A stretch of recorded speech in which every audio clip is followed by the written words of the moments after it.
Stores. 29 हो गए अल्हम्दुलिल्लाह। हम उसको मतलब हम पैन पाकिस्तान हर प्रोविंस में अवेलेबल है। जाहिर है एक जर्नी होती है हर किसी की, ऐसे तो नहीं स्टार्ट हो जाता। एहसन कह रहे थे कुछ कम्युनिटीज़ के बारे में, तो उनमें से एक कम्युनिटी जिसे मैं भी बिलोंग करता हूँ, विच इज़ मेमन्स। तो ब्लड में तो होता है, आपके खून में है कि आप काम करेंगे कुछ ना कुछ, लेकिन of course it takes time. और I done my bachelors and masters from CBM, और मैंने अपने बैचलर्स के दूसरे साल में काम स्टार्ट किया। सर पे पड़ी थी तो काम स्टार्ट किया। कोई अच्छा नहीं लगता किसी को कि बिल्कुल ही एज जवानी में आप काम स्टार्ट करते हैं। मेरे फादर एक मोबाइल फ़ोन कंपनी रन करते थे, distribution company, which was then the biggest distribution company of mobile phone in the MENA region. उसका नाम था यूनाइटेड मोबाइल। मेरे वाले साहब उसके फाउंडर एंड चेयरमैन थे। 2012 में वो कंपनी हाईजैक हो गई, पार्टनर्स ने हाईजैक कर ली, पाकिस्तान हो जाता है ये भी। And we went to the court, पैसे वैसे ले लिए, आज भी चल रहा है वो केस जीता हुआ। तो हमने बोला यार कुछ ना कुछ करेंगे। I being the elder son, मैंने बोला यार कुछ कर लेते हैं।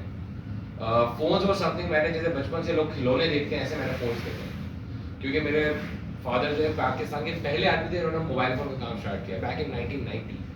तो आज आपको जितने भी मिलीनियर्स बिलियनियर्स दिखते हैं सारे, वो उस टाइम भी मेरे वाले साहब से फ़ोन लेते थे। तो इसके बाद इंस्टा फ़ोन आया था, इंस्टा फ़ोन के डीलर थे सबसे बड़े, जो टॉप 3 फ्रेंचाइजीज इंस्टा फ़ोन की होती थी, तीनों मेरे वाले साहब की थी। तो उसके बाद मोबाइलिंक आया, उसके फ्रेंचाइजी थे, तो उस टाइम में कनेक्शन होते थे।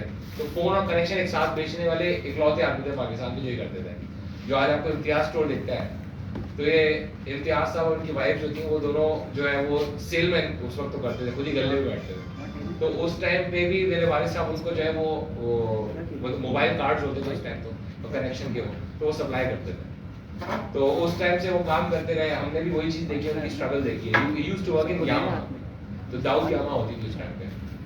तो दाऊद यामा में वो एक जो 4-5 सेट थे टोटल, तो उनमें से एक पर्सनल असिस्टेंट थे। मतलब he was not very much qualified, लेकिन आज ऐसी बात है वो तो था कि ब्लड में क्या काम करेंगे। उन्होंने दाऊद यामा के साथ साथ मोबाइल फ़ोन का काम स्टार्ट किया, and then he ran the biggest mobile phone distribution company the MENA region. तो वो स्ट्रगल हमने भी देखी है, ऐसी बात है, हम उसको वैल्यू करते हैं।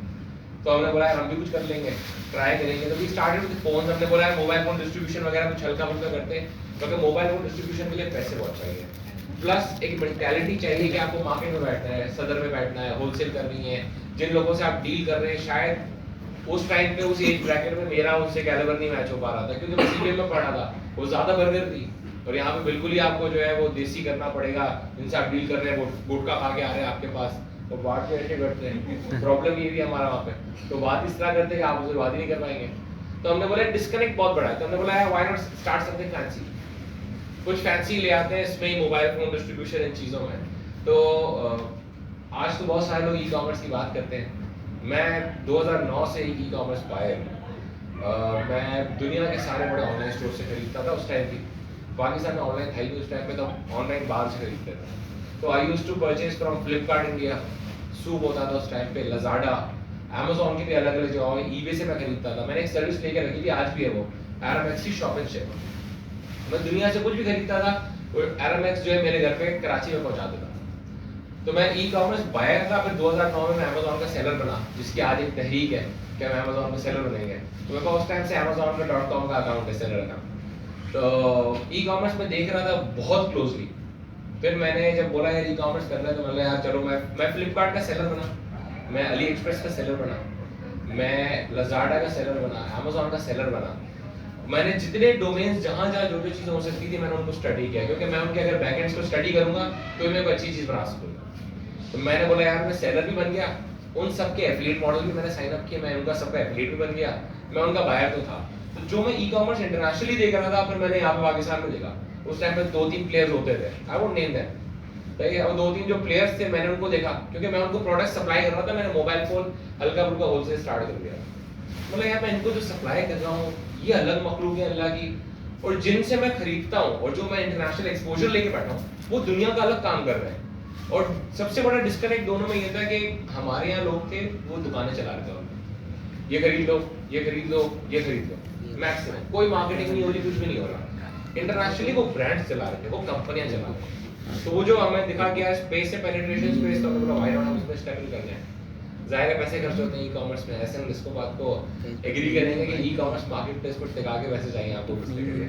आज मुझे कोई बोलते हैं यार मुझे टेलीमार्ट दूसरी बनानी है, मैं बोलूंगा पहले तो 10 अरब रुपए साइड में करो, अगली सोच लें इसके, ठीक है? वो भी आप बना सकेंगे, अगली ये नहीं बना सकेंगे, ठीक है? तो इतनी ज़्यादा वो कैपिटल इंटेंसिव मार्केट है। तो हमने बोला यार करते हैं, हमने आहिस्ता आहिस्ता चीज़ों को स्टार्ट किया, वही चीज़ें स्टार्ट की जो हमारे ग्रिप में थी, मोबाइल फोन, इलेक्ट्रॉनिक्स, ये सारी चीज़ें हमारे कंट्रोल में थी। हमने बोला हमें समझ आता है।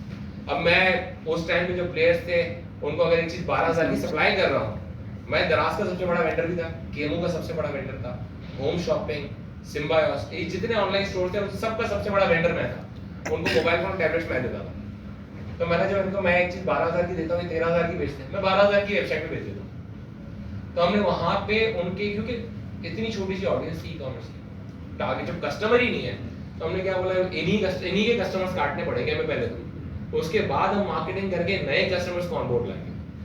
हमने ई कॉमर्स में काम स्टार्ट किया। फिर मैंने बोला हम एक टाइम पे हमें रियलाइज हो गया कि ई कॉमर्स जो हम जिस जंग में जा रहे हैं ना, उस जंग में हमें एटम बम चाहिए एंड में। ये तलवारों से काम नहीं होगा, इतना महंगा काम है। तो हमने बोला यार why not make it a sensible business. देखिए ई कॉमर्स की एक रियलिटी है, e commerce market places across the world don't make profit, पैसे नहीं बनाते ई कॉमर्स मार्केट प्लेसेस, ठीक है? ये रियलिटी है। हमने लेटर रियलाइज की हम हमारे अंदर भी नियमों का खून है ना, तो हमने बोला हम कर लेंगे, हम करके दिखाएंगे प्रॉफिटेबल, ऐसे कैसे नहीं होता। तो हमने बहुत ट्राई की। उसके बाद हमें ये समझ आया कि यार पाकिस्तानी माइंडसेट बहुत डिफरेंट है। एक चीज लोग मुझे आज भी कहते हैं यार ई कॉमर्स देखना अगले कुछ सालों में ऐसा हो जाएगा वैसा हो जाएगा, मैं कहता हूँ नहीं होगा कभी पाकिस्तान में। लोग कहते हैं यार अब इतना डीमोटिवेटेड, मैं कहता हूँ डीमोटिवेटेड नहीं है, मैं लोगों को समझता हूँ। अब पाकिस्तान में लोगों की तफरीह के लिए दो चीजें, खाना और शॉपिंग। मैं उनसे अगर शॉपिंग भी छीन लूं तो बचा क्या उनकी जिंदगी में, और खाना छीनने के लिए फूड पांडा बैठा है। तो लोगों के लिए तफरीह तो है ही नहीं। तो होता ही है कि आपको जब मेंटालिटी, अभी मैंने एक ई कॉमर्स मार्केट प्लेस के लिए काम किया, उनके लिए पूरी रिसर्च की सारी चीजें, वो सेनेगल के लिए बना रहे थे। वो ऑनलाइन स्टोर वाला मार्केट प्लेस सेम बनाएंगे, सेनेगल में आपका एक्सपोजर है तो आप हमारे कंसल्टेंट बन जाए, वहां भी सेम यही प्रॉब्लम है। कोई लोगों के लिए तफरीह नहीं है, घूमना फिरना नहीं है। तो हमने सोचा यार हम एक काम ये करते हैं, जो कस्टमर है चांद से तो नहीं आएगा, कस्टमर रिटेल का होगा, कस्टमर जो कि ई कॉमर्स पे आगे जाके अपलिफ्ट होगा। तो व्हाई नॉट हम ये वाला काम भी कर ले। हमने अपने रिटेल स्टोर्स खोलना शुरू किया। पहला हमने रिटेल स्टोर अपना खोला, कंपनी आउटलेट, हमने उसको चलाया। मेरे फादर का फर्स्ट हैंड एक्सपीरियंस, मेरा नहीं है। तो मैंने 2014-15 में आउटलेट खोली सदर में, वो भी मेन गढ़ में, स्टार सिटी मॉल में। हमने उसको लर्न करना शुरू किया, क्या होता है, कैसे होता है, कितना माल बिकता है, क्या ज्यादा बिकता है, किस महीने में क्या चीज बिकती है, किस महीने में क्या नहीं बिकती, कस्टमर की परचेसिंग पावर कैसी है, सारी चीजें। 2018 के एंड में हमने बोला यार now we are well equipped, हम फ्रैंचाइज मॉडल लॉन्च करते हैं। लोगों को कहते हैं हमारा नाम भी बन गया ई कॉमर्स में कुछ, तो हमने बोला यार हम फ्रैंचाइज मॉडल लॉन्च करते हैं। आज अल्हम्दुलिल्लाह हम यहाँ खड़े हैं तो हमारी 29 फ्रैंचाइजेज हैं 21 शहर में। और वो लर्न करने से सबसे बड़ा बेनिफिट हुआ, हमें ये समझ आया कि यार देखिए ई कॉमर्स पैसा नहीं बनाता ना, बने मैं फ्रैंचाइजेज से पैसा बनाऊंगा। आज मैं आपके पास खड़ा हूँ तो पाकिस्तान के जितने बड़े ब्रांड्स हैं या इवन इंटरनेशनल जितने बड़े मोबाइल फोन डिस्ट्रीब्यूशन कंपनियां हैं, ब्रांड्स हैं, उन सब का मैं मास्टर डीलर हूँ। जिस प्राइस पे वो मुझे देते हैं उस प्राइस पे पूरे पाकिस्तान में किसी को नहीं देते। उसका रीजन क्या है, मैं 29 आउटलेट के लिए और अपने ऑनलाइन स्टोर के लिए परचेजिंग करता हूँ उनसे, जिसका वॉल्यूम बहुत बड़ा हो जाता है। तो हमने क्या किया, हमने बोला हम प्राइसिंग को, क्योंकि देखें दो वजह से ई कॉमर्स नहीं चलता, one is trust, one is price. Price को मैं इस तरह कैटर करता हूँ कि यार मैं डायरेक्ट कंपनी से काम कर रहा हूँ और जिन रेटों में मुझे पता है वो मुझे दे रहे हैं, वो किसी को नहीं देंगे, क्योंकि मैं उनको मार्केटिंग एक्सपोजर भी देता हूँ। अभी 11/11 के इवेंट में मैंने क्या हुआ, सैमसंग, टेक्नो, मतलब आप सारे मेरे स्पॉन्सर हैं, पैसे आपसे नहीं लूंगा, मुझे वहां पे बेनिफिट दे दो पैसों में। तो हम क्या करते हैं, हम स्कीमें चला रहे होते हैं। तो हमने क्या किया, ट्रस्ट और प्राइस। ट्रस्ट के लिए हमने बोला मार्केटिंग करेंगे। अब रिटेल स्टोर जो है ना, देखिए पाकिस्तानी माइंडसेट है, ठीक है, मैं आपको जो बता रहा हूँ चीज़ें, मैं आपको साइकोलॉजी बता रहा हूँ। बिजनेस पूरा गेम साइकोलॉजी है, बिजनेस के अलावा कुछ भी नहीं है, मार्केटिंग भी साइकोलॉजी है। और क्या क्या आप उसको कस्टमर को वहां से हिट करें जहाँ वो आपको पता है बेनिफिट देगा मुझे। तो हमने क्या किया, हमने बोला भाई ट्रस्ट के लिए हम रिटेल स्टोर बनाते हैं।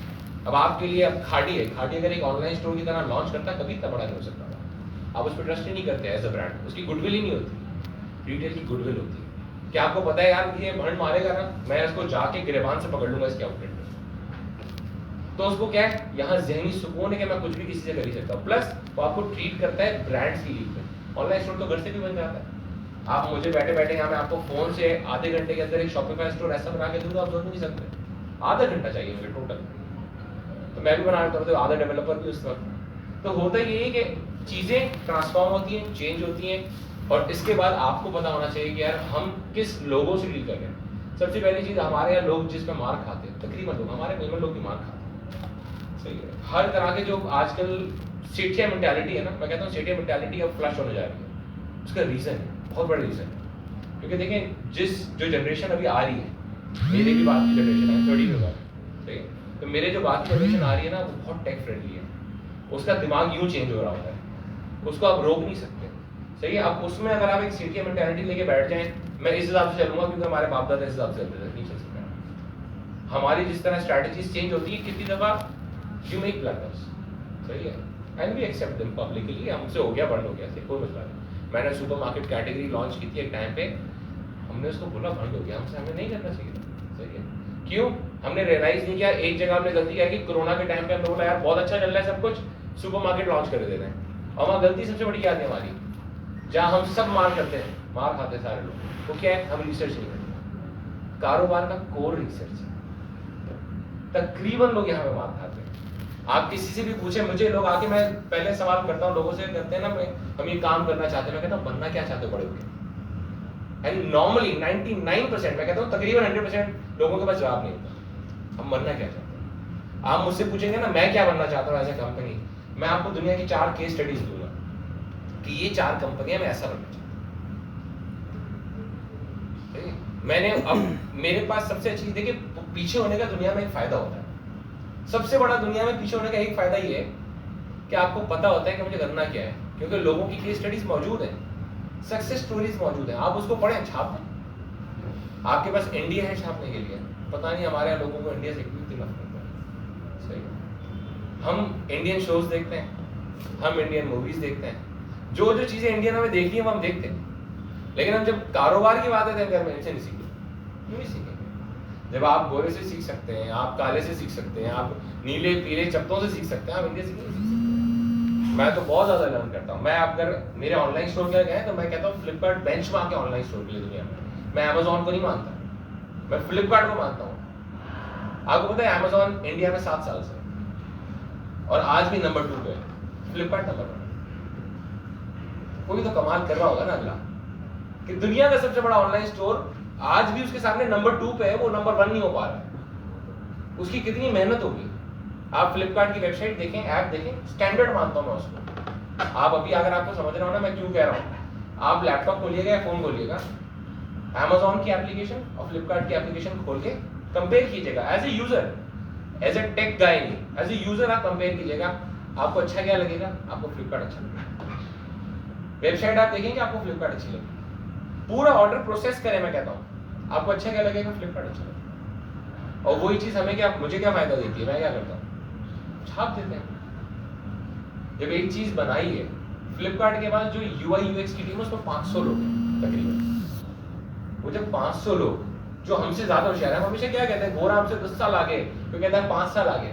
जब आगे है तो उससे फायदा उठा लें, सिंपल सी बात है। बिजनेस आसान है करना, ऐसा नहीं है कि बिजनेस में मुश्किल चीज है, लेकिन अगर आपकी रिसर्च स्ट्रांग नहीं है तो हर चीज मुश्किल है, दुनिया की हर चीज मुश्किल है।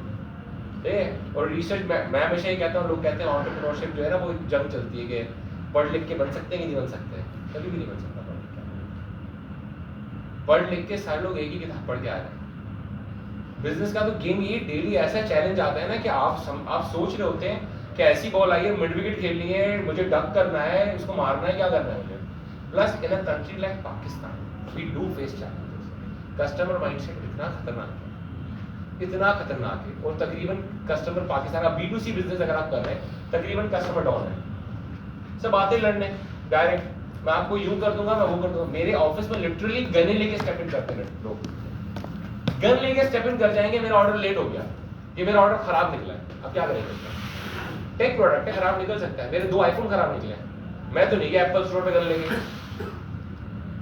तो लोग आते हैं आपके पास, आप वॉइस ऑफ कस्टमर पे देखें, तमाशा बचा होगा। Plus people will always try. मैं कहता हूँ दराज से गलतियां होती हैं, सही है, हमारी इंडस्ट्री का सबसे बड़ा पेड़ दराज है। आप जाएं वॉइस ऑफ कस्टमर पे दराज लिखिएगा, कोई एक भी पाकिस्तानी दिखाए, एक भी बंदा दिखा दे वहां पे जो दराज के सीईओ को टैग करके वहां पे गालियां दे रहा हूं, नहीं करेगा, कभी नहीं करेगा। वहां जाके टेलीमार्ट लेके अगर वहां कोई गलती होगी ना हमारी, नीचे आधा पाकिस्तान टैग करके मुझे गालियां देके जा रहा हूं। ये माइंडसेट है हमारा। हम मेंटली चोक, किसी दुनिया की कौन को मारना हो ना तो आप उसको मेंटली चोक करते हैं। हम क्या देखते हैं, मैं तो कहता हूं मैं मेरे ख्याल 20-22 साल हो गए न्यूज नहीं देखी मैं वो न्यूज या टीवी देखते हैं, मेरे घर में टीवी भी नहीं है माशाल्लाह, लैपटॉप है, जो न्यूज मुझे चाहिए होती है मुझे मिल जाती है मेरे काम। प्रॉब्लम क्या है, आप देखते हैं पेट्रोल की प्राइस, आप देखते हैं टमाटर महंगे हो गए, आप देखते हैं ये हो गया वो हो गया, पॉलिटिशियन ने उठ के एक दूसरे को थप्पड़ मारा, आप क्या देख रहे हैं? दूसरी तरफ आपको पता है लोग इस बारे में सोचते ही नहीं है ग्लोबली।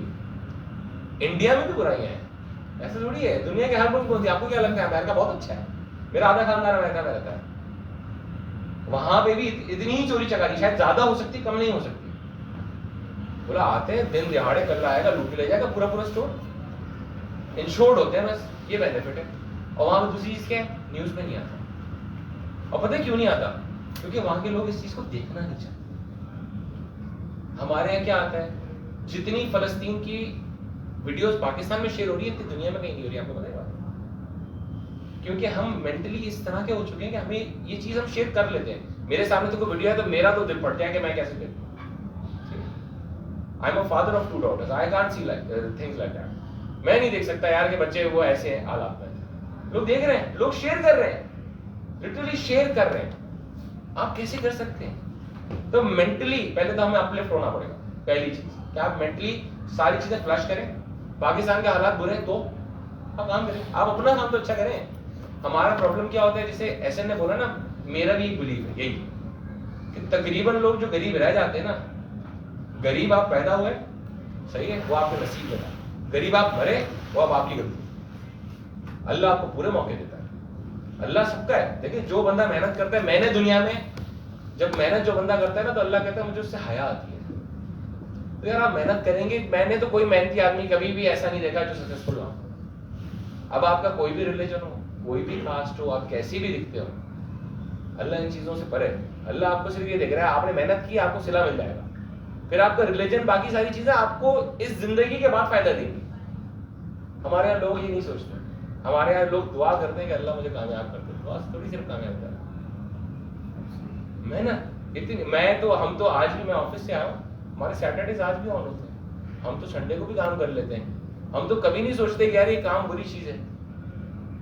और कारोबार तो फुल टाइम जॉब है। अगर आप ये समझ रहे हैं कारोबार करेंगे बहुत आसान है, लेकिन टेंशनें आती हैं।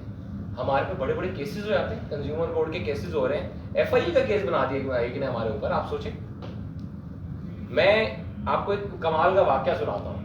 मैं आज तक मैं अल्लाह का शुक्र है, अल्लाह ने ऐसा बनाया है कि इंसानों का अल्लाह ने खौफ नहीं डाला।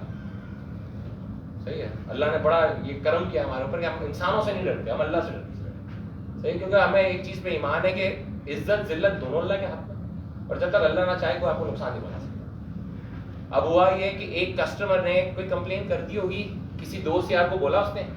अब अचानक से मेरा एक लड़का मुझे फोन करता है, राइडर, उसने मुझे फोन किया राइडर ने। मैंने उठाया सुबह सवेरे, ये 2 महीने पुरानी बात है।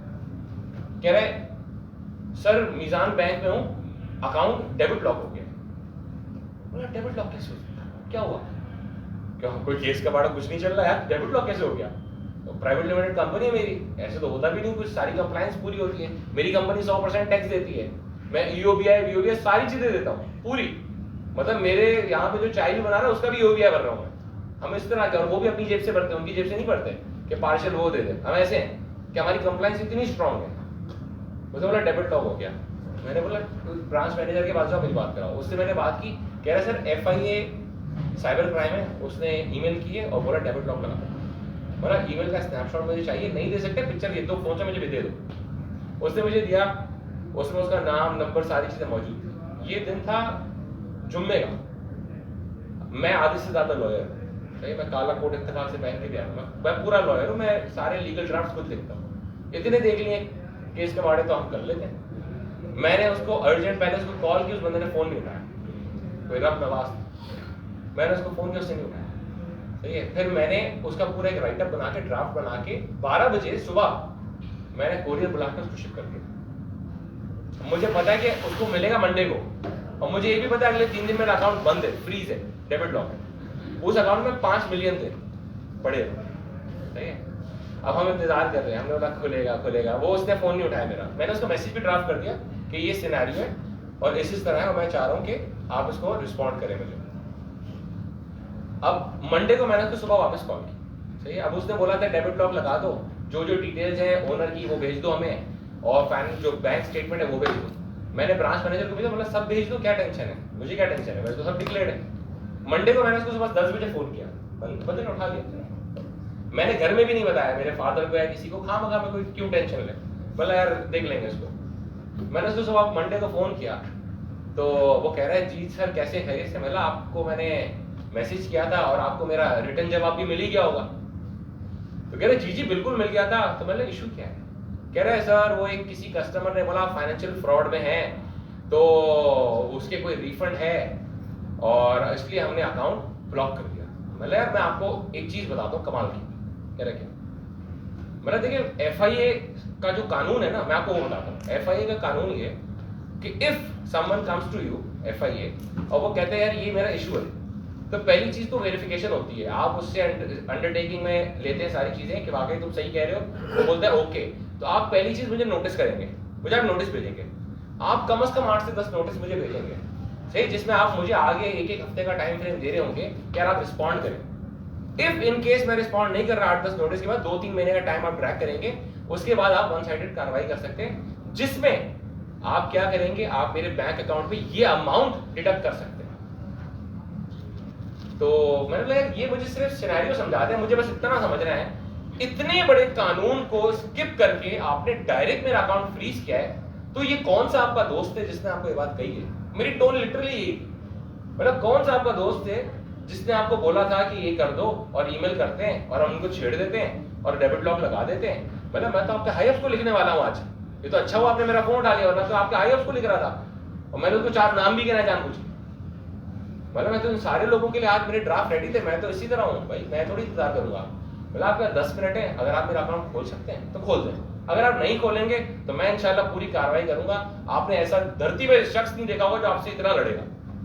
वो 10 मिनट के अंदर उसने, 5 मिनट के अंदर, 10 भी पूरे नहीं लगा, 5 मिनट में उसने बैंक को ईमेल किया। अब आप कानून सोचें, पूरा कानून स्किप होता है।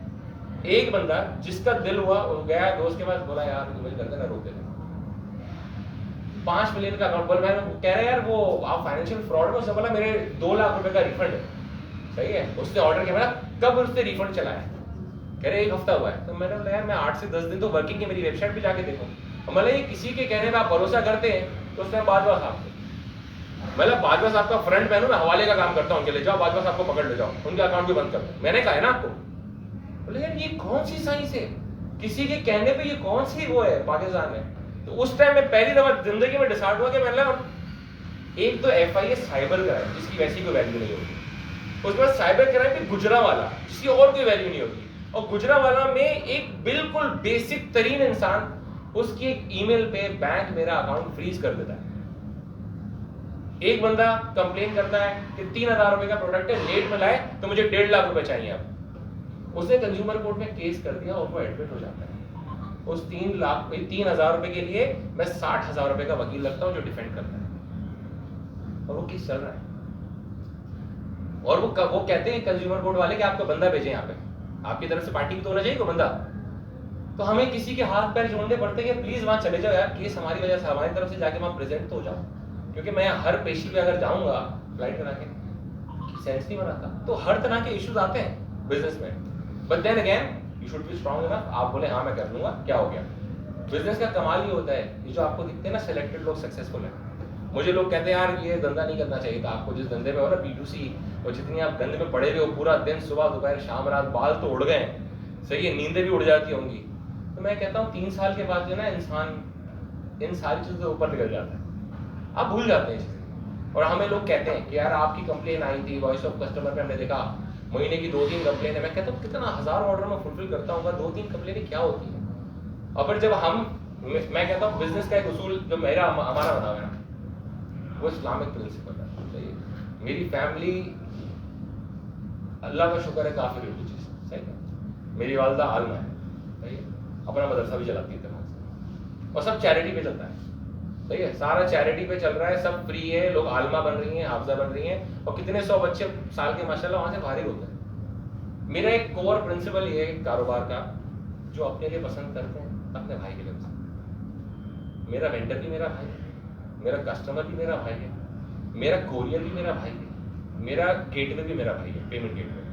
जितने भाई है ना मेरे, मैं आप किसी को चीट नहीं कर रहा। जब मैं किसी को चीट नहीं कर रहा ना, तो फिर मेरा ईमान है, इज्जत दिल्लत अल्लाह का, फिर आपको कोई नुकसान नहीं पहुंचा सकता। काम करें, मुश्किलात आती हैं, तभी तो बेनिफिट ये हर कोई फेस नहीं कर पा रहा। अल्लाह ने शायद आपको चुना हुआ इस चीज के लिए, सही है। हमारे मार्केट प्लेस डोमेन में ऐसा को अंदाजा होगा, आप लोगों ने भी बहुत सारे स्टोर्स देखे होंगे, अरबों रुपए की इन्वेस्टमेंट के साथ आए, बड़े से बड़े प्लेयर है। जिस जगह हम बैठे हैं इन्होंने भी एक ऑनलाइन स्टोर बनाया था, सही है। सब अरबों रुपए नुकसान करके बंद करके चले गए। हम क्यों खड़े हैं आज तक, ठीक है। शायद वो बर्दाश्त, शायद वो सोच, शायद वो डिफरेंशिएशन कि हम उसमें बिलीव कर रहे हैं कि नहीं हम कर सकते हैं। आज अल्हम्दुलिल्लाह मैं आपके सामने खड़ा हूं, 11 साल हो गए मुझे काम करते हुए। 3 साल के बाद मैं कहता हूँ जो बंदा सर्वाइव कर गया है ना, वो अब जो है ना वो कर सकता है सर। अभी मैं इनको यही कह रहा था, इन्होंने मुझसे स्टार्ट में पूछा रोजीना ने कि कारोबार के क्या हालात है, तो मतलब एक टाइम था जो पिछला फेज था कि 6-8 महीने 10 महीने बहुत बुरे थे, मेरा रेवेन्यू 30% पे था। मैंने आज बोला अल्हम्दुलिल्लाह मल्टीप्लाई हो गया। क्यों? क्योंकि मैं कहता हूँ ऐसे जो फेजेस आते हैं ना उसमें छटाई होती है। हमारे यहाँ मेमनों में कहा जाता है कि यार ये साफ हो रहा है मैदान, सिर्फ वो है जो कुछ होते हैं जो मौसमी होते हैं, तो इस टाइम में मौसमी लोग हट जाते हैं, जो सिर्फ ऐसे ही आए थे टाइम पास करने के, थोड़ा टाइम खेल के देख लेते हैं शायद चल जाएगा, तो मौसमी लोग फिल्टर हो गए और उन सबके ऑर्डर्स भी हमारे पास आना शुरू हो गए। प्लस हमेशा मैं कहता हूँ इतनी आगे की सोचें जो कोई ना सोच रहा हो। हम लोग पाकिस्तान में एक बहुत बड़ा रीजन ई कॉमर्स ना चलने का, देखिए ई कॉमर्स चलता है, उसके 2-3 कोर है। जैसे मैंने आपको एक तो ट्रस्ट और प्राइस बोला, सही है, वो मेंटालिटी पे है। यहाँ पे प्रॉब्लम सबसे बड़ा क्या आता है कि एक चीज है स्मार्टफोन पेनिट्रेशन। आपके मुल्क में 24% के आसपास स्मार्टफोन पेनिट्रेशन, तकरीबन 21% के आसपास इंटरनेट पेनिट्रेशन। लोग स्मार्टफोन लेंगे, फिर वो उस पर इंटरनेट यूज करेंगे, फिर वो इंटरनेट पे सोशल मीडिया यूज करेंगे, फिर वहां से हम उनको ऐड दिखा के अपने पास लेके आएंगे कि खरीद लो।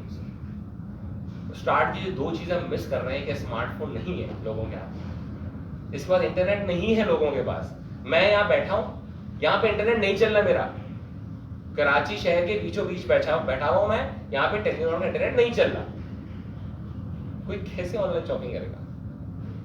तो ये कोर, अब हमने क्या किया, हमने बोला यार अब हमें पता है ना ये इश्यूज है, या तो मैं सर मारता हूँ दीवार पे, मैं बोलूँ नहीं नहीं चलेगा चलेगा चलेगा, या दूसरी तरफ आपकी अप्रोच क्या होनी चाहिए as a businessman, approach change करते हैं। आप बोले यार मैं स्मार्टफोन पेनिट्रेशन में काम करता हूँ, हम एक ग्लोबल टेक्नोलॉजी लेके आए, सही है, गूगल के पार्टनर है ये, उसमें वो टेक्नोलॉजी लेके आए। हमने क्या किया, वो टेक्नोलॉजी ये करती है कि हम यहाँ पे फाइनेंशियर्स के पास गए, बड़े बैंक्स के पास, हमने बोला आप फाइनेंस करो, फोन इंस्टॉलमेंट पे काटते हैं फोन, और जितने भी फोन है उन सब में टेक्नोलॉजी डाल के देंगे। वो टेक्नोलॉजी ये करती है कि उस पार्टनर को, उस फाइनेंशियर को एक्सेस देती है उस डिवाइस की एप्लीकेशंस का। मतलब 30 तारीख हो गई, उसको नोटिफिकेशन आ जाएगा कि भाई आपको कल पेमेंट करनी है। आप नोटिफिकेशन अपने हिसाब से किसी भी जबान में सेट कर सकते हैं, वीडियो नोटिफिकेशन, पॉपअप नोटिफिकेशन, या नोटिफिकेशन बार, लॉक स्क्रीन, जो आपका दिल करता है। आपने बोला 2 तारीख को पेमेंट ना करें, फिर एक रिमाइंडर मारो, 3 पे ना करें ना कैमरा बंद कर देना, 4 पे भी ना करें ना व्हाट्सएप बंद कर देना, 5 पे ना करें डायल पैड भी बंद कर देना, 6 पे ना करें ना पूरी डिवाइस लॉक कर देना। और हमने वो डिवाइस लॉक करवा के सारे जितने माई के लाल पाकिस्तान में घूम रहे हैं सबको भेजी, हमने लोग खोलो, नहीं खुली किसी से। अब वो टेक्नोलॉजी क्या हुआ, अब हम सारे बड़े फाइनेंशियर्स के पास गए, ऐसे प्लेयर्स के पास गए, सुरमा वाला है, दूसरे तीसरे हैं, इमरान इलेक्ट्रॉनिक है, हमने उसको बोला यार तुम रिकवरी की टीम रखते हो और गुंडे मवाली पाल के रखे ना, तुमने जीरो हो जाएंगे तुम्हारे, क्योंकि डिवाइस तो तुम्हारे हाथ में, जो दिल करे कर दो। तो हमने क्या बोला, हम स्मार्टफोन पेनिट्रेशन, मेरा काम नहीं है ये, काम है टेलकोस का, ये टेलकोस का काम था। ये सर्विस प्रोवाइडर्स जाते हैं, ये टेक्नोलॉजी लाते हैं, इत्तेसालात देता है, वेराउज़र देता है ना, AT&T देता है, स्प्रिंट देता है, दुनिया के सारे लोग देते हैं, वो सारे लोग टेलकोस हैं। तो हमने क्या किया, हम अलग से सोच लेके गए, अलग स्मार्टफोन पेनिट्रेशन में हम काम करेंगे। इसके बाद हमने क्या किया, हम यूफोन के पास गए कि हमने बोला सबसे बड़ा आपका जो है सबसे ज्यादा feature phone user, feature phone मतलब बार फोन यूजर जो है वो यूफोन का है। हम उनके पास गए, हमने बोला यार आप जो है ना अपने लोगों को स्मार्टफोन इंस्टॉलमेंट पे दें और अपनी वेबसाइट पे एक सेक्शन बनाए डिवाइसेस का। अब क्या है, जो फीचर फोन यूजर है हम उसको कह रहे हैं स्मार्टफोन लो, स्मार्टफोन लेगा तो डेटा यूज करेगा, इंटरनेट यूज करेगा। हम उस लेवल पे जाके काम कर रहे हैं कि यार हमें पता है कि यार मुझे इसको सेंस बनाना है आगे जाके, कोई नहीं बना रहा। देखिए मार्केटिंग पे पैसा उड़ाना सेंसलेस, सही है। पाकिस्तान में एक ऐसा प्लेयर भी जिसने पिछले 2 साल में $125 मिलियन उड़ाया है पाकिस्तान को, $125 मिलियन उड़ाया है। और ये नंबर कहां से मिल रहा है? फॉरेन डायरेक्ट इन्वेस्टमेंट से, कि उस प्लेयर को $135 मिलियन की इन्वेस्टमेंट आई है पिछले 2 साल में। मतलब कहीं ना कहीं तो लगा दी ना, चले गए वो पैसे। एक इवेंट में, एक दिन के इवेंट में वो $3 मिलियन उड़ा देता है। लेकिन मार्केटिंग का प्रॉब्लम ये, लगे तो उड़ गए वो पैसे। हम क्या कर रहे हैं, हम कहते हैं कंक्रीट काम करो, इतना बेस लेवल काम करो कि आप बिल्डिंग किस पे खड़ी होती है? प्लिंथ पे खड़ी होती है ना। आपकी बेस जितनी स्ट्रांग है उतनी लंबी आप बिल्डिंग बना सकते हैं। तो बिजनेसमैन का काम ही होता है कि वो इतने एंगल से सोचे ना उसको कि अगला उसको देखिए। आप मैं हूं, मैंने क्या किया, फ्रेंचाइजिंग फी रखी 8 लाख रुपए, और वो 8 लाख में उसी पे खर्च कर देता हूं। अब ऐसे भी एक फ्रेंचाइज चलाते हैं, ठीक है, इनको अंदाजा होगा उसने भी फी ली होगी, वो रॉयल्टी भी लेते होंगे, सारे लोग रॉयल्टी पे काम कर रहे हैं। अब ऐसे भी है ब्रांड जो 1-1 करोड़ पे ऐसे ही लेते हैं, 50-60 लाख की तो होती है फ्रेंचाइज नॉर्मली। इसके बाद वो रॉयल्टी और सेल्स अलग होती है। हमने क्या किया, 8 लाख रुपए लेंगे, कुछ भी नहीं लेंगे इसके अलावा, जीरो रॉयल्टी वॉयल्टी कुछ नहीं। मुझे पेनिट्रेशन चाहिए। मैं अगर अल्लाह ने चाहा कल 100 का नंबर टच करता हूँ, अगला सोचेगा उस डोमेन में आने से पहले कि यहाँ टेलीमार्ट 100 करके बैठा है, मैं कैसे लड़ूंगा इससे। ये तरीका होता है। पाकिस्तान में आपको पता है हमसे बहुत बड़े प्लेयर्स हैं रिटेल में, इलेक्ट्रॉनिक्स और फोन में, ऐसे भी हैं जिनके 125 और 150 स्टोर है, लेकिन उनका नाम उनके अलावा कोई नहीं जानता। क्यों? Brand equity zero. हम पागलों की तरह खर्च करने। मैंने 2012 में ऐड चलाना शुरू करी फेसबुक पे, 2012। उस टाइम लोगों को फेसबुक इतना पता नहीं था, हमें भी नहीं पता था, हम भी यूज नहीं करते थे, और कट से नए नए बाहर निकले थे। तो होता है कि आप चीजें ट्रांसफॉर्म करो। प्लस इतना मेरा अगर लैपटॉप जैसे बाहर पड़ा है, मैं अगर आपको खोल के दिखाऊं तो उसमें जो आपको टैब दिखेंगे ना, वो सारी मैं नई चीजें लर्न कर रहा हूँ। वर्स्ट थिंग मैं कहता हूँ business owner can do is to go into operations. Worst thing business owner can do, इससे बुरा कुछ हो ही नहीं सकता। बिजनेस ओनर का काम होता है स्ट्रेटेजाइज करना। आप कल बिजनेस चलाते हैं तो आपका काम सिर्फ ये होना चाहिए, मैं स्ट्रेटेजाइज करूं, मुझे आगे क्या करना है। ये नहीं जो आज चल रहा है मैं उसको देखूं। आज चलने के लिए तो लोग रखे ना, लोग रखे, वो आज की चीजों को देखें, और अगर वो नहीं देख रहे तो उनको हटाते हैं, चेंज करते हैं। वो तो आपको सपोर्ट करेंगे आपके विजन को। हम ये सोचे हम आगे क्या करेंगे, आगे क्या करेंगे, हम ये सोच लेते हैं। मैं तो कोशिश करता हूँ मिनिमम भी 5 साल का आपका प्लान होना चाहिए, मिनिमम। मैं कहता हूँ ये बुरी लगती है लोगों को बातें कि बिजनेस प्लान, और ये तो किताबी बातें, किताबी बातें नहीं है, वो किताब में किसी वजह से लिखी गई। ऐसे ही नहीं 100-100 साल कंपनियां चलती हैं गोरों की, और हमारी कंपनियां 5-8 साल में फेड आउट हो जाती हैं। कितने पाकिस्तान के रेस्टोरेंट और कंपनीज आप पता है जो बड़ी हैं, जो चल रही है जनरेशन दर जनरेशन, सबको डिपाते हैं, सब अचानक से गायब हो जाती है। कितनी मल्टीनेशनल है पाकिस्तानी, फिंगर्स पे गिन लें आप। और वो भी आपको पता है आज भी सारी बड़ी बड़ी कंपनियां, मैं जानता हूँ कुछ फैशन ब्रांड्स को बुरी तरह चौक हुए हैं। पता है क्यों? सोचा ही नहीं कि यार हमें फ्रेंचाइजिंग करनी चाहिए। 125 स्टोर एक ब्रांड को मैं जानता हूँ, 125 स्टोर है कंपनी ओन।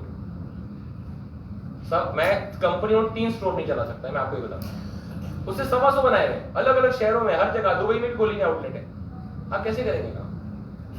सिस्टम्स बनाते नहीं है। फिर क्या, अब वो घर के बच्चे ढूंढते हैं। हमारे एक तो प्रॉब्लम ये मेमनों में और दिल्ली वालों में होता है, घर का बंदा मिल जाए हम बिठा देंगे गले पे उसको।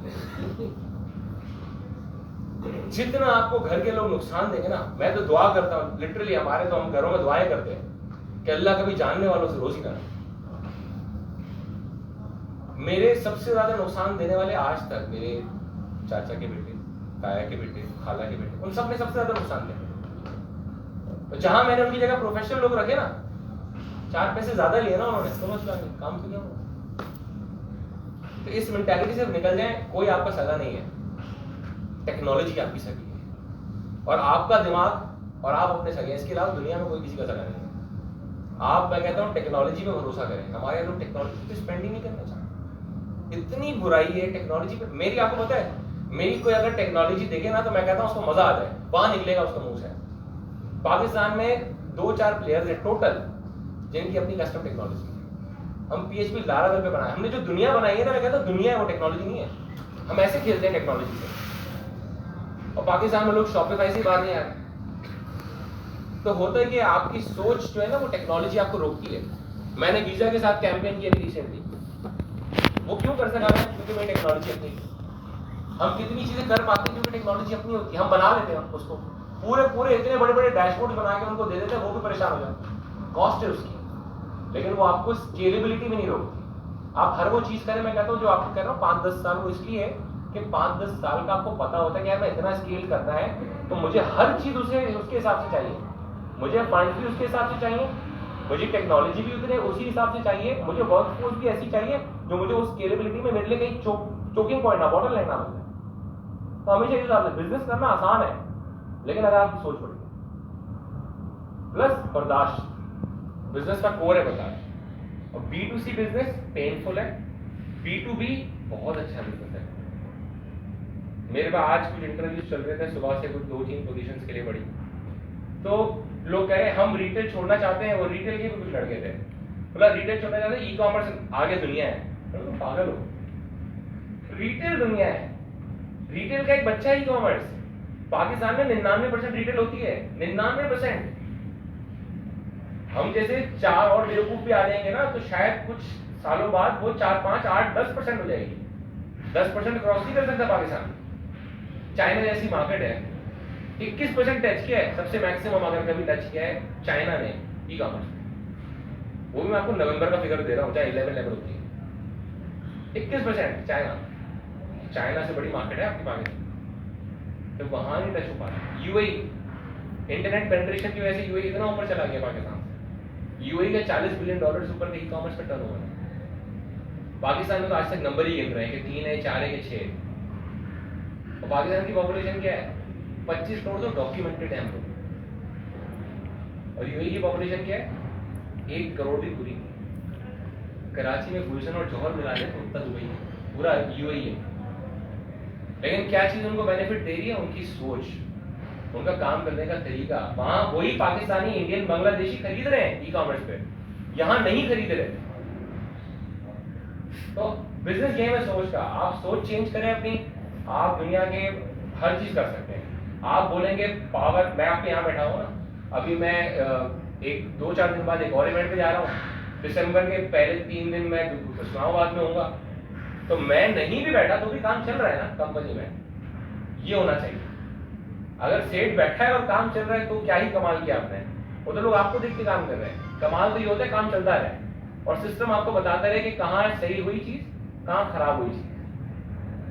तो काम करें, लेकिन उसके लिए सबसे इंपॉर्टेंट चीज सोच को बढ़ाना है हमारे यहाँ। और ये नेगेटिविटी से दूर रहे। पाकिस्तान बहुत अच्छा है, जितनी भी बुराइयां हैं पाकिस्तान आज भी अच्छा है।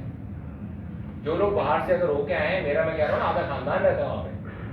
मेरे मामू के बच्चे, बच्चों के बच्चे, अब उनके बच्चे भी हो गए, सब वही रहते हैं। कोई भी खुश नहीं है, ना कोई बताता। और जब आप पाकिस्तान छोड़ के जाते हैं, आप 100% वापस जरूर आएंगे। आप हो जाए ग्रीन कार्ड होल्डर तो भी आप वापस आएंगे पाकिस्तान, या आप आएंगे या आपके बच्चे आएंगे या उनके बच्चे आएंगे, पाकिस्तान जरूर आएंगे आप लोग वापस। आई नो पीपल जो मल्टी बिलियनर है, पाउंड में मल्टी बिलियनर पाकिस्तानी चले गए थे अच्छे टाइम पे। एक ऐसे हैं जो जिनका मैं अभी तस्करा कर रहा हूँ, नाम नहीं बताऊंगा, नाम को बहुत मशहूर आदमी हो गया आजकल, सोशल मीडिया पे नहीं है वो, ठीक है। उनकी जो कंपनी है उसका नाम है यूरो पैकेजिंग। यूरोप की सबसे बड़ी पैकेजिंग फर्म है। मतलब यूरोप का कोई भी बड़ा ब्रांड उठा ले, छोटा ब्रांड उठा ले, वो पैकेजिंग उन्हीं से लेते हैं, चाहे वो मैकडॉनल्ड्स हो, चाहे वो बर्गर किंग हो, कुछ भी हो। वो बंदे से मैंने एक बार पूछा, मैंने कहा यार दुबई क्यों आ गए? वो लंदन रहते थे, दुबई आ गए। कह रहे यार यहाँ भीड़ में खो जाते हैं। लंदन से प्रॉब्लम क्या है? प्रॉब्लम बताओ। तो बोला प्रॉब्लम ये है कि मेरे पास इतना पैसा है मन कि मुझे भी अंदाजा नहीं है मेरे पास कितना हो गया, लेकिन इज्जत नहीं है वहां पे। मैं आज भी 3rd क्लास सिटीजन हूं वहां पे, क्योंकि मेरी चमड़ी कहती है मैं गोरा नहीं। बोला मैं दुबई आया था, वो दुबई आके शिफ्ट हो गए। उन्होंने वहां पे गए, वो जो पाम आइलैंड है वहां पे जाके सबसे बड़े 2-3 घर खरीदे, एक बना दिया उसको। बोला यार हम यहाँ पे शाही स्टाइल में रहेंगे। तकरीबन लोग मैं जानता हूँ। और फिर प्रॉब्लम क्या होता है, जब आप आते हैं ना वापस पाकिस्तान, यू आर रॉन्ग। कि पाकिस्तान जितना जुगाड़ में चलता है बुरा नहीं चलता, वो बाय द बुक्स चल रहे हैं। तो जब बाय द बुक्स चलने वाले लोगों में आपकी रहने की, आपके बच्चों की आदत हो गई है, अब वो अचानक से पाकिस्तान आएंगे ना। मैंने एक दो लोगों के इंटरव्यू किए इस तरह के, वो मेरे वालिद साहब ने बोला यार इसका इंटरव्यू कर लो, दोस्त का बेटा है दुबई से आया, वो दुबई में पैदा हुआ, अगर 28-30 साल उम्र थी, इत्तेसालात में काम किया हुआ, इधर उधर पैदा वही हुआ, रहा वही है। मतलब लड़का अच्छा है, इतना मासूम है बेचारा, कोई भी बना देगा इसको पागल। तो ये प्रॉब्लम है। क्या आप चाहते हैं आपके बच्चे आके ख्वार में? यहाँ पे कोई नहीं चाहता। अपने बच्चों के लिए कौन चाहता है ख्वार? तो तरीका ये है, पाकिस्तान में रहें आप और हम, तो इसको अपलिफ्ट करेंगे। सही है, आपकी जो कम्युनिटी है, हमारी कम्युनिटी है, हम लोग तो सारे इंडिया से आए हैं, तो हमारे तो दादा दादी नाना नानी कट मर के आए हैं, तो सारी चीजें छोड़ के आ गए। आज जब सबसे ज्यादा जरूरत हमारे मुल्क को है, हम सारे लोग झंडा लेके खड़े हैं, हम भाग जाएंगे। ठीक है बात है, हम फेस करेंगे ना इसको, हम फेस करेंगे। जो अगर आप बोलेंगे यार मुझे इंडिया से खेलना है क्रिकेट मैच और हम जाएंगे ही नहीं ग्राउंड में और हम जीत गए, ऐसा नहीं, खेलना पड़ेगा। खेले तो प्रूफ करे ना, थोड़ा लगेगा आपको, कभी हारेंगे कभी जीतेंगे, कभी तो खेलेंगे। जीत गए थे ना आप इंडिया से, इतने मैच हारने के बाद पाकिस्तान भी जीत जाएगा। आज पाकिस्तान को हमारी जरूरत है, पढ़ने की जरूरत है। सारे डॉक्टर्स, चार्टर्ड अकाउंटेंट्स तो भाग चुके हैं, अगर बिजनेसमैन भी भाग जाएंगे तो क्या होगा? अब पाकिस्तान में कितना बड़ा कंट्रीब्यूशन है बिजनेस का। ये जो कराची कंट्रीब्यूट कर रहा है, कोई कहता है 60%, कोई कहता है 66%, कोई कहता है 70%, कौन कंट्रीब्यूट कर रहा है? मेमन्स, चिनियोटी, दिल्ली वाले, ये तो कंट्रीब्यूट कर रहे हैं। हम सारे लोग बाहर जाके फैक्ट्री लगा के भाग जाएंगे तो हमारा कैसे होगा? तो अच्छा काम करें, अच्छा सोचें और बहुत बड़ा सोचें, बहुत बड़ा। मैं कहता हूँ इतना बड़ा सोचें कि लोग आप पे हंसे ना, हम भी हंसते हैं, हम भी आज भी सोचते हैं। मैं लोग कहते हैं आपने बहुत अचीव किया, मैं कहता हूँ तो 1% अचीव किया, इंशाल्लाह 99 और करना है। चाहे हंसते भी हम पे कि बेवकूफ है, पाकिस्तान में रह के इतनी बड़ी बड़ी सोच रहे हैं, फेंक रहे लंबी लंबी। देखेंगे भाई मेरा विजन इतना बड़ा है तो मैं उसको अचीव करने के लिए मेहनत तो करूंगा। मैं 100 नहीं अचीव कर पाऊंगा, 50-60 कहीं तो जाऊंगा मैं, उसकी रेस में तो दौड़ूंगा। हम रेस में नहीं दौड़ते। आज पाकिस्तान के ऐसा को अंदाजा है स्टार्टअप की एक नियत है, मैं ऑन स्टार्ट करूं और मुझे कोई खरीद ले। बेचने की नियत से अलग कारोबार बनते हैं और चलाने की नियत अलग होती है। सारे वो लोग कामयाब है जो चलाने की नियत से, जितने लोग बेचने की नियत से इन्होंने बनाया ना, उन सबके स्टार्टअप बिजनेस सब फेल हो गए। और जो कह रहे हैं ना हम चला के दिखाएंगे, उनके चल रहे। तो सोच सबसे ज्यादा मैटर करती है। और मैं ये कहूंगा अगर कारोबार के उससे मैं भेज भी दूंगा रोजीना को, एक एसएन को भी शेयर कर दूंगा। मैंने एक पूरा एक मैसेज बना के रखा हुआ, इसमें बहुत सारे लिंक्स हैं। मेरी आदत है, जैसे मैंने रिसर्च की बहुत आदत है, तो मैंने दुनिया की हर वो चीज जो फ्री मिल रही है बिजनेस के लिए, दुनिया की हर वो चीज जो आप सोचते हैं ना कि यार वेबसाइट बनानी है, वो भी फ्री बन जाती है। आपने बोला यार मुझे वेबसाइट की होस्टिंग चाहिए, वो भी फ्री हो जाती है। आपने बोला मुझे लिंक्डइन प्रीमियम चाहिए, वो भी फ्री मिलता है। आपने बोला मुझे गूगल की जितनी सर्विसेज है फ्री चाहिए, मिल जाती है। आपने बोला मुझे माइक्रोसॉफ्ट की सारी services including power BI free चाहिए, मिल जाता है। दुनिया की जो चीज आप सोच सकते हैं, ईमेल मार्केटिंग फ्री, कितने लाखों ईमेलें चलानी आपको चलाएं, ये सब चीजें फ्री मिलती हैं। प्रॉब्लम क्या है? हमारी चाहत ही नहीं है कि हम वहां से जाएं और आगे बढ़े। तो अगर आपकी चाहत है, मैं कहता हूं इतनी चीजें मैंने ढूंढ के रखी, मैं इनको भेजूंगा आप दोनों को, या आप लोगों से शेयर भी कर लेंगे अगर इनको चाहिए ये चीजें। मैं कहता हूँ आगे लोगों को फैलाएं। मैंने तो इस नियत से, मुझे थोड़ी कोई अपने आप को वायरल करना है, ऐसी कोई पोस्ट लगा के, मैंने सोशल मीडिया पे भी आज तक ये चीज नहीं लगाई। लेकिन मैं ऐसे किसी इवेंट में आता हूँ ना, तो मैं कह देता हूँ आपको चाहिए हो ना तो आप मुझे बोल दीजिएगा। लेकिन जिसको चाहिए फिर वही मांगता है, उससे अच्छी चीज है। तो जिसको जरूरत है आप फैलाएं इस चीज को। इन सारी जो मैं आपको चीजें दूंगा ना, इनके बाद एक चीज है जिसके बाद आप कहेंगे कि यार मैं नहीं कर पा रहा, वो होगा इस्तिखारे में ना आ गया मेरे। बाकी तो कोई सेंस नहीं बनाएगा आपको, क्योंकि हर चीज आपकी स्टार्ट की, मैं कहता हूँ 1 साल बिजनेस फ्री होगा जो आपको सर्विसेज दूंगा, लिटरली फ्री। 1 साल अगर फ्री है ना, तो उसमें आप खेल के देख लें, आपको समझ आ जाएगा मैं आपकी कितनी बड़ी मार्केटिंग कॉस्ट बचा रहा हूं। 2 मिलियन ईमेल अगर आपको फ्री चल जाए हर महीने, कितनी बड़ी मार्केटिंग कॉस्ट है। Amazon आपको $5,000 क्रेडिट दे रहा हूं, फ्री है। Zendesk आपको $600, एल्गोलिया $10,000, डिजिटल ओशन $1,00,000, हर चीज फ्री मिल रही है। मेरे आज भी लिंक्डइन पे प्रीमियम है, वो फ्री है, मैंने नहीं पैसे दिए 8,000-9,000 रुपए। तो आपकी सोच अगर है और गूगल आपके पास है, और लोगों से सीखें। मैं लोग मुझे आके कहते ना सर आपसे सीखना, आप कैसा बनना है। अगर आज भी इतनी सारी चीजें होने का मुझसे सीखना है ना, तो बेवकूफ, मैं जिससे सीखता हूँ उसके पास चले जाऊंगा डायरेक्ट। लोग कहते हैं ना मौलवी अच्छे वो होते हैं जो अपने से कनेक्ट नहीं कराए, अल्लाह से कनेक्ट कराए। कि वो तो एक बीच में वो बने हुए कि यार मैं आए मेरे पास, मैं आपको अल्लाह की तरफ लेके जा रहा हूँ, ये तरीका कार है जहां से वो भी पढ़ रहे हैं। तो कारोबारी शख्स भी इंसान वो अच्छा होता है जो अपने से कनेक्ट ना कराए, वो बोले यार आगे चले जाए, मैं भी इन्हीं से सीखता हूँ, आप भी इन्हीं से सीख लें। मैंने आपको एग्जाम्पल दिए, इनसे सीख लें। बाकी मैं इनको रोजीना को और पैसे दे दूंगा एसएन को, आप उसको देखें। और मैं कहता हूँ उस पर टाइम लगाएं, घंटा लगेगा आपको सारे लिंक्स खोलने में। खोलें, हर जगह अप्लाई करें। माइक्रोसॉफ्ट स्टार्टअप प्रोग्राम है, अप्लाई करें बगैर किसी बिजनेस के। नाम रख लें, अब आपका नाम, इनका नाम रोजीना है, लिखे रोजीना एंटरप्राइजेस के नाम से आप अप्लाई कर लें, आपको मिल जाएगा, लिटरली मिल जाएगा। वो वेट भी नहीं कर रहे, वो चेक भी नहीं कर रहे, वो चाहते हैं कि आप उनकी सर्विस यूज करें। तो आप करें काम, नेक नियति से करें। अगर आपकी नियत अच्छी है, आपकी मेहनत अच्छी है, फिर दुनिया की कोई ताकत नहीं आपको रोक सकती, आपको कामयाब कर सकती। Thank you. ये मेरे हाथ में पकड़ा मुस्तकिल बनता है। हमें पता भी नहीं चला है। आपको आवाज आ रही थी पीछे? Okay, now I would like to invite की एनर्जी ऐसी थी कि आवाज आ रही निदा बेसिकली एक्स सीपीओ है सेहत कहानी की, और मेरी उनसे मुलाकात उसी में हुई थी, और इसके साथ ही को फाउंडर है लैंडमार्क की।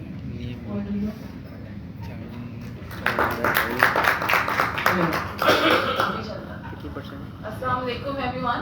अच्छी बात है, काफ़ी हमारी यहाँ पे ऑडियंस बढ़ चुकी है, ये केसेस भी हैं, कुछ नए केसेस हैं। तो सेहत कहानी के बारे में कोई फेमिलियर है? अभी सेहत कहानी क्या करता है, किसी सुना है इससे पहले नाम? Probably healthcare का प्लेटफॉर्म है, connecting doctors with patients. तो सेहत कहानी जो है which means story of health, हमने स्टार्ट किया था एज अ प्रोजेक्ट इन 2016।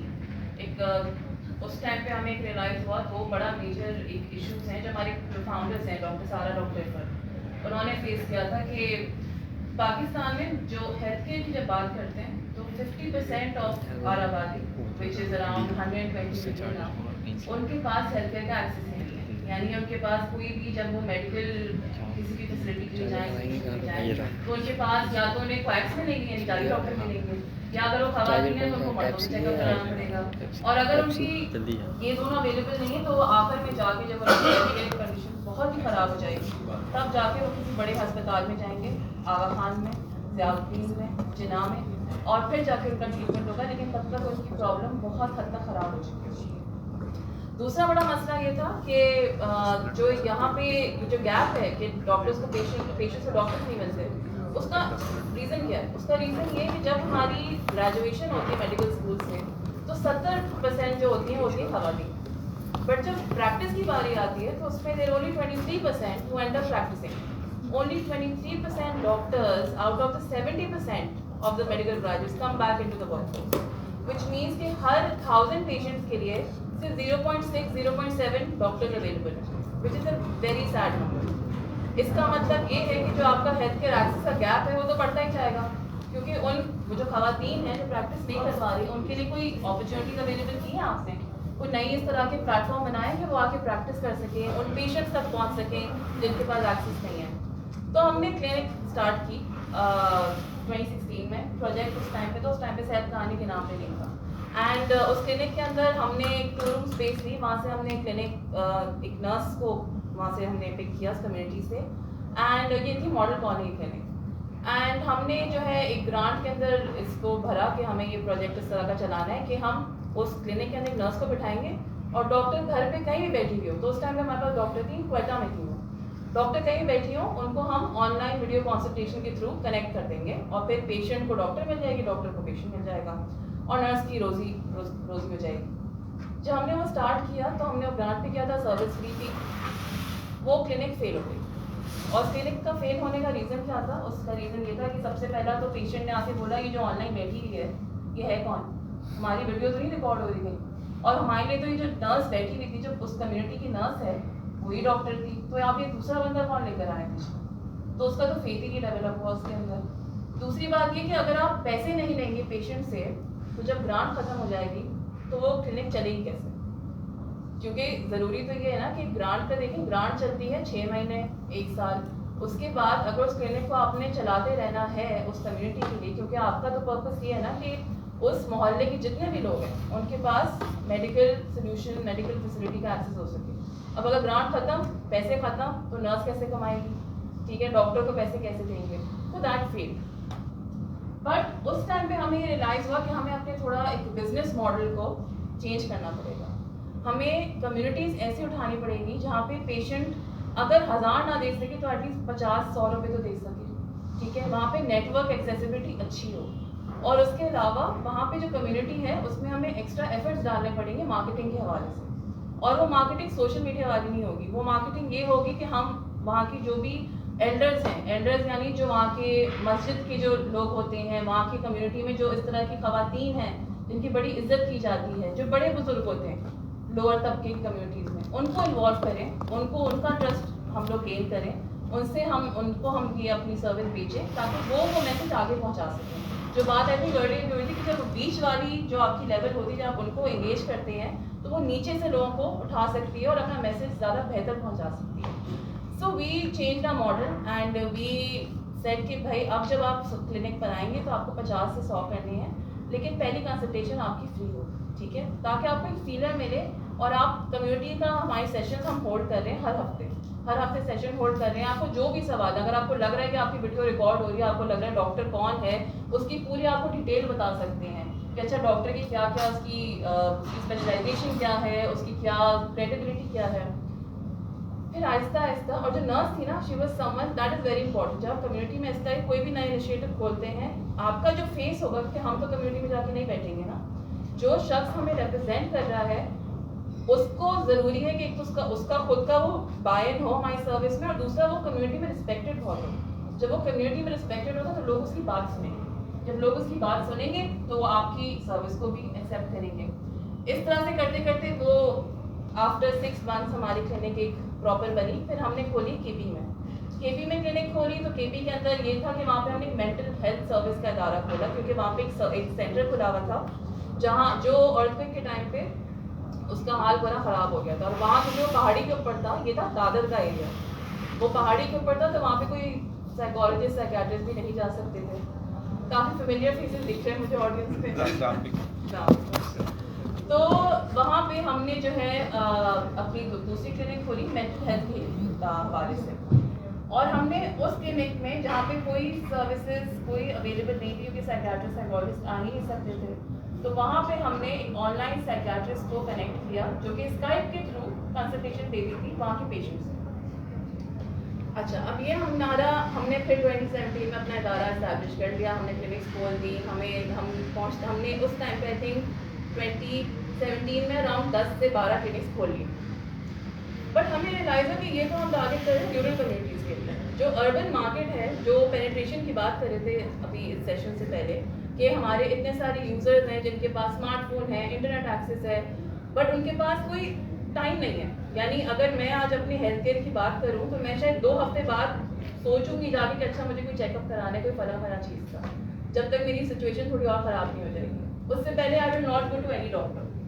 अब ऐसी ऑडियंस के लिए आप क्या कर सकते हैं? एक का तो एक्सेस का इशू था, आपने क्लिनिक खोल दी उसके मोहल्ले के अंदर, दूसरे के पास तो एक्सेस का इशू ही नहीं है, वो तो जाएगा बड़े बड़े महंगे डॉक्टर्स के पास, पैसे देगा ज़्यादा लेकिन टाइम नहीं निकालेगा, टाइम बहुत आगे जाके निकालेगा। That is when we started working on a mobile application. अब मोबाइल एप्लीकेशन में जैसे Sehat Kahani mobile application we started working in 2018 और उसको बनने में 1 साल लगा। उस 1 साल के बाद जब वो बंद कराई तो बहुत ही बुरी थी, तो हमने उसको स्क्रैप कर दिया, क्योंकि हमने जिस विजन से बनाया था, आमतौर पे होता ये कि आप एज लीडर्स आप कहते हैं भाई हमारा ये बिजनेस आइडिया है, हम इसका ये वर्जन बना देंगे and people will start liking it. हम मार्केट रिसर्च नहीं करते, हम ये नहीं देखते जो एक्चुअली हम चीज़ जिसके लिए बना रहे हैं क्या उसको ये चीज़ पसंद आएगी, क्या उसके लिए जो फीचर्स हम इंट्रोड्यूस कर रहे हैं क्या उसके is it important for them, is it going to add value for them. हम ये चीज़ें देखते ही नहीं हैं। हमने